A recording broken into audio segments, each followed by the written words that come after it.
আপনার স্ত্রীকে রাজরানী হিসেবে রাখবেন। আজকের ভিডিওটা হচ্ছে গুরুত্বপূর্ণ, তাই ভিডিওটা স্কিপ করবেন না, একটু পুরো ভিডিওটা দেখেন। আমি বলবো আপনার স্ত্রীকে কখনো আপনি চাকরানী হিসেবে দেখবেন না, রাজরানীর হিসেবে দেখবেন। কারণ সে আপনার ভরসাতেই আপনার ঘরে আসছে। আপনি ভালোবাসা দেখাবেন, সে ভালোবাসা পাবে। যদি সে ভালোবাসা পায় তাহলে আপনার সংসারটাকে সে উন্নতি করবে। যদি সে ভালোবাসা না পায় তাহলে তার ভিতরটা ভেঙে যাবে ধীরে ধীরে। আপনার সংসারে সে আসছে আপনার ভালোবাসা পাওয়ার জন্য, আপনার ফ্যামিলির ভালোবাসা পাওয়ার জন্য। যদি সেখানে সবাই কষ্ট দেয়, আপনিও যদি আপনার স্ত্রীকে কষ্ট দেন, তখন সে যাবে কোথায়? তখন তার একটাই পথ, ডিভোর্স। এই ডিভোর্সের কারণে কি হবে জানেন? আপনার মনটা ভেঙে যাবে। যদি আপনার সন্তান থাকে, সন্তানটা সারা জীবন অসহায়ের মতো মা হারা হয়ে থাকবে, বাবা আপনাকে ছেড়ে চলে যাবে, বাবা হারা হয়ে থাকবে। তখন কি সেটা ভালো হয় না?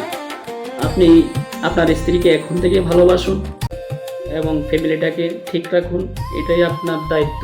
আপনি একজন প্রকৃত পুরুষ হতে হলে সব কিছুর দায়িত্ব নিজের ঘাড়ে নিতে হবে।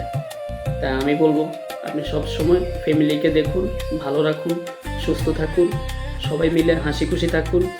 ধন্যবাদ। যদি ভিডিওটি ভালো লাগে অবশ্যই চ্যানেলটিকে সাবস্ক্রাইব করে দিবেন এবং ভিডিওটি শেয়ার করে দিবেন, যাতে পরবর্তী ভিডিও সবার আগে আপনার কাছে পৌঁছায়। ধন্যবাদ।